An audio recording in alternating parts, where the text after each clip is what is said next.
Ce soir, nous allons découvrir un témoignage glaçant d'une jeune fille qui a trouvé une VHS qui contenait un épisode perdu de Bob l'éponge.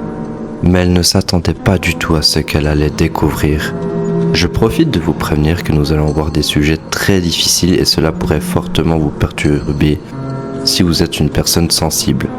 Je vous déconseille de regarder cet épisode si c'est votre cas. Comme pour la dernière fois, vous pouvez choisir le prochain cartoon de la prochaine vidéo. Vous pouvez choisir dans l'espace commentaire entre un épisode perdu de Cartoon Network ou un épisode perdu de Nickelodeon. Bref, découvrons ce témoignage qui risque de vous donner des cauchemars ce soir. Bienvenue dans un nouvel épisode internet.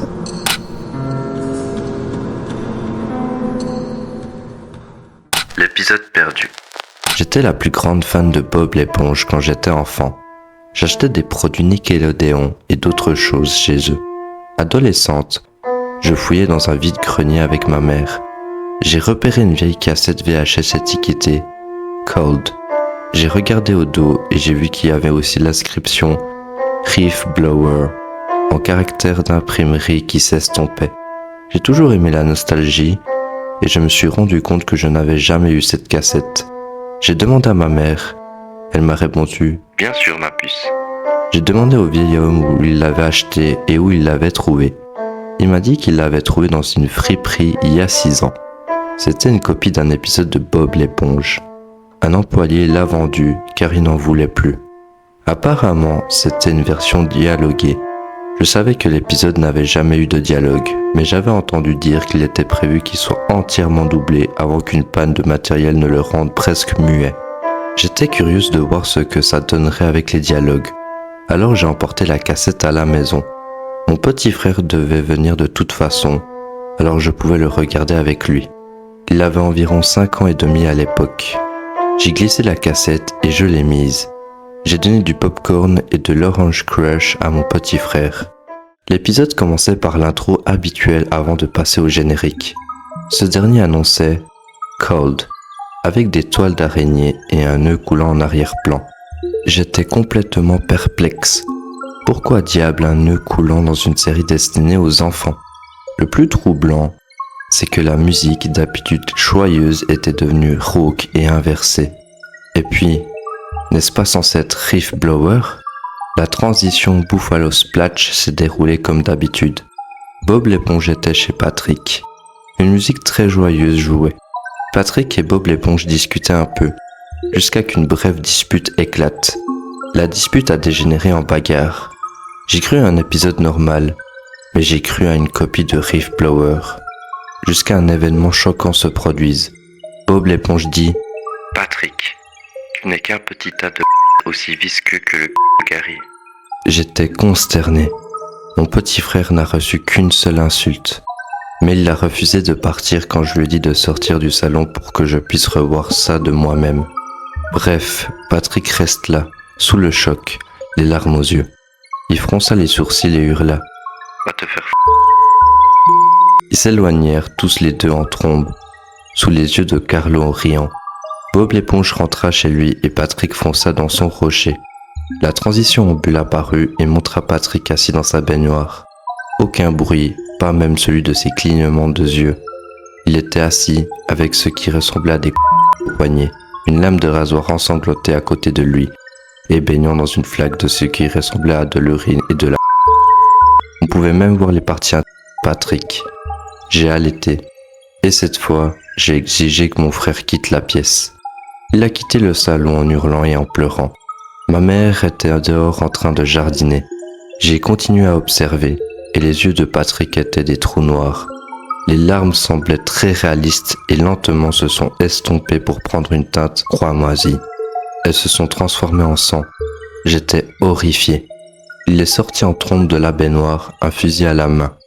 Il allait chez Bob l'éponge, les yeux en sang. Bob l'éponge ouvrit la porte et hurla. Patrick le plaqua contre le mur, le flingue braqué sur sa tempe. Patrick laissa échapper un grognement démoniaque, tandis que son doigt rose appuyait lentement sur la détente. Je croyais qu'on était amis, mais non. Un dernier mot, espèce de dégénéré. Bob l'éponge resta assis, une larme réaliste coulant sur son visage et son nez. Il cria « Brûle brûle en enfer, espèce de monstre malicieux. Sachant qu'il allait mourir. Patrick dit « Va te f*** aussi ». Puis il appuya sur la détente. Le corps de Bob l'éponge s'est effondré au sol, tandis que du sang et des tissus réalistes glissaient sur le mur. Avant de tomber, j'y crie de surprise. Patrick a ri hystériquement, mais pas de son rire habituel. Il était démoniaque. Les couleurs se sont inversées et l'écran est devenu statique. Puis est passé à une autre scène, celle de Carlo, les yeux grands ouverts, le corps et ses entrailles à 1,20 m. L'image a duré environ 4 secondes avant de s'éteindre. Puis un écran statique a éclaboussé du sang pendant 1 seconde. Puis on a vu pendant 4 secondes Sandy la queue coupée et son corps un arbre. J'ai commencé à trembler violemment. J'avais mal au cœur. J'ai vomi du popcorn, mais je me suis retenu. On a vu le visage de Patrick en entier, les yeux vides, ruisselants de sang et de larmes, avec un rire démoniaque. L'image de lui fixant le spectateur a duré 10 secondes, avant que l'écran ne devienne statique, clignotant, puis on a vu Patrick sur un tabouret, une corde à la main, en train de faire un nœud coulant. Le panoramique s'est poursuivi pendant une fraction de seconde, puis Patrick est resté là. Son corps était pâle et semblait glacé. Des enfants hurlaient en arrière-plan, ce que je croyais être dehors. J'ai attrapé une batte de baseball. Le silence s'est installé, puis l'épisode s'est terminé comme un épisode normal, avec la musique apaisante du générique. Je savais que je n'allais pas dormir de la nuit. J'ai pris la cassette VHS et j'ai demandé à ma mère de la reprendre. Furieuse après l'avoir visionnée, elle l'a apportée au studio Nickelodeon. 7 heures plus tard, ils lui ont téléphoné pour lui dire qu'ils avaient tout inspecté et ce qui avait été diffusé à 3 heures du matin en Californie, 4 fois par an pendant 6 ans, mais ils ne savaient pas pourquoi. Il n'y avait aucune trace de diffusion, malgré les témoignages des quelques personnes malchanceuses qui l'avaient vu lors de sa diffusion. Ils ont reçu des appels téléphoniques à ce sujet, mais ils ont ignoré l'information, pensant que c'était un canular, jusqu'à ce que ma mère leur dénonce. Aujourd'hui encore, je recommence à regarder Bob l'éponge.